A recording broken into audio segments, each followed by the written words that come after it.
کس نے قتل کیا؟ معلوم ہوا، معلوم چلا، پتہ چلا؟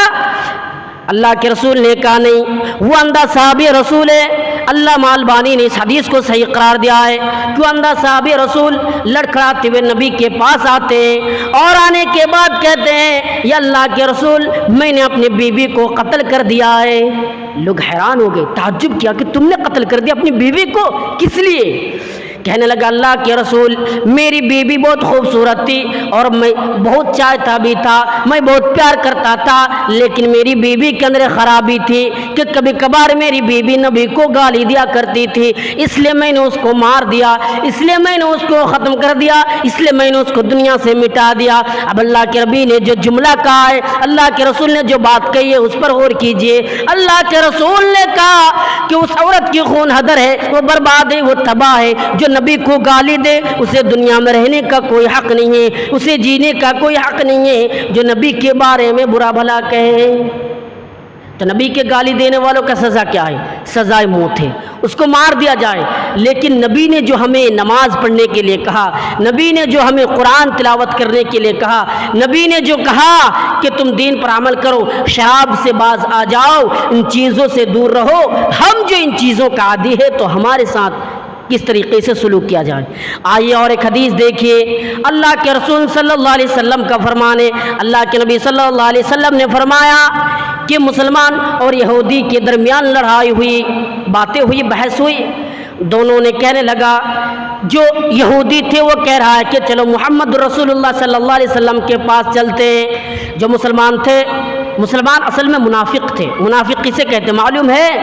جو مشرکینوں سے بھی مل کر رہتے تھے اور نبی کے پاس جب آیا کرتے تھے تو نبی سے بھی کہتے تھے اللہ کے رسول میں آپ کے ساتھ ہوں، اب ڈریے مت، میں آپ لوگوں کے ساتھ ہوں، جب جو چاہے کہیے میں حاضر ہوں، اس وقت میں حاضر ہوں۔ لیکن چھپکے سے جب کافروں سے ملتے تھے تو کہتے تھے ارے میں ان لوگوں کو دھوکہ دے رہا ہوں، اصل میں تو آپ لوگوں کے ساتھ ہیں۔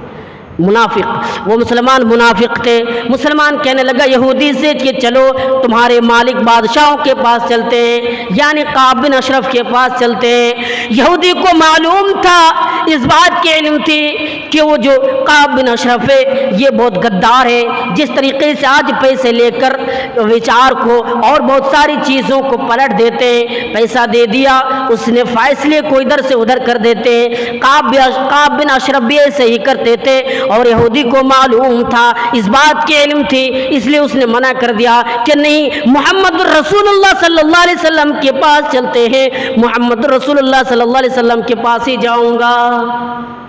یہ یہودی کا کہنا ہے اور مسلمان کہہ رہا ہے کہ نہیں اسی کے پاس چلو۔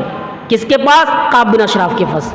لیکن یہ مسلمان تھے جو منافق تھے، مجبوراً اسے کہنا پڑا ٹھیک ہے تم چلو۔ یہ دونوں نکل گئے، کہاں؟ اللہ کے رسول صلی اللہ علیہ وسلم کے پاس آئے اور آنے کے بعد اللہ کے رسول صلی اللہ علیہ وسلم سے کہا ایسے ایسے معاملہ ہے، ایسی بات ہوئی ہے، تو اللہ کے رسول کیا کیا جائے آپ مجھے بتائیے کہ اس معاملے پر کیا کروں، آپ بتائیے ذرا۔ تو اللہ کے رسول نے کہا کہ چلو ساری باتیں سننے کے بعد جو فیصلہ کیا ہے وہ فیصلہ یہودی کی طرف ہوا۔ غور سے سنیے گا، وہ فیصلہ یہودی کی طرف، حق کی بات جو ہوئی یہودی کی طرف، اللہ کے رسول نے کر دیا کہ یہ فیصلہ اس طرف ہے، یہودی کی طرف ہے۔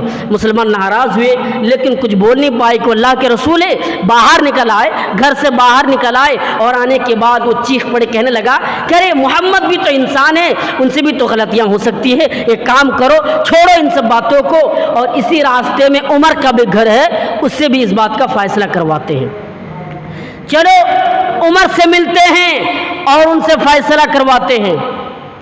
آئیے اب اس حدیث کا منظر اب دیکھیے، ہم نے بہت ساری باتیں سن لی، ہم نے قرآن و حدیث کی باتیں بھی سن لی، لیکن جو آپ اصل باتیں، جو قیمتی باتیں، اب ان پر غور کیجئے کہ وہ یہودی اور مسلمان دونوں اس شخص کے پاس یعنی اس کے پاس پہنچے، عمر فاروق کے پاس۔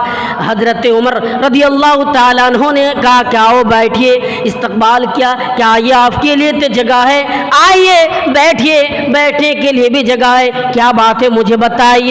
وہ یہودی کہنے لگا ایسی بات ہے کہ اس بات کے لیے میں آپ کے پاس آیا ہوں اور اس سے پہلے آپ کے رسول محمد رسول اللہ صلی اللہ علیہ وسلم کے پاس بھی گئے تھے، لیکن اس نے فیصلہ کیا ہے کہ آپ میرے حق میں، لیکن وہ انکار ہے، وہ نہ کہہ رہا ہے، یہ ماننے کے لیے تیار نہیں۔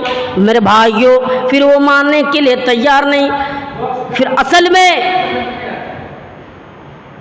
میں بات یہ ہوئی کہ چلو عمر فاروق رضی اللہ تعالیٰ عنہ پر جب بات ہوئی تو عمر فاروق نے کہا کہ تم رسول کے پاس سے آ رہے ہو، تم نبی کے پاس سے آ رہے ہو، کیا بات ہے، نبی کے پاس سے تم ابھی لوٹ کر آ رہے ہو؟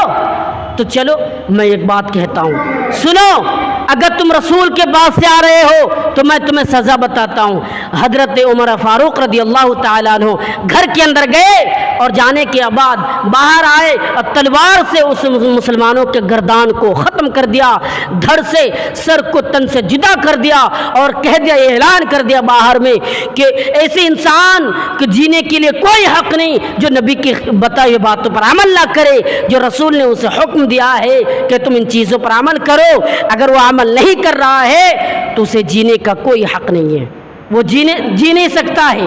رسول نے اسے بتایا کہ تم عمل کرو، اگر وہ عمل نہیں کر رہا ہے تو اس کو مار دیا جائے، اس کو ختم کر دیا جائے۔ وہ انسان ہے ہی نہیں کہ جو انسان رسول کی باتوں پر عمل نہ کرے، جو انسان قرآن و حدیث کی باتوں پر عمل نہ کرے وہ انسان نہیں ہے، وہ تو بدمعاش ہے، مسلمان ہی نہیں ہے، وہ کافروں میں ہے، وہ منافق ہے، اس لیے اس کو مار دیا جائے۔ میرے بھائیوں تو اس حدیث سے یہ بات معلوم ہوئی کہ رسول کی ہر ایک باتوں پر عمل کرنا ضروری ہے۔ اور اللہ کے رسول نے کیا کہا؟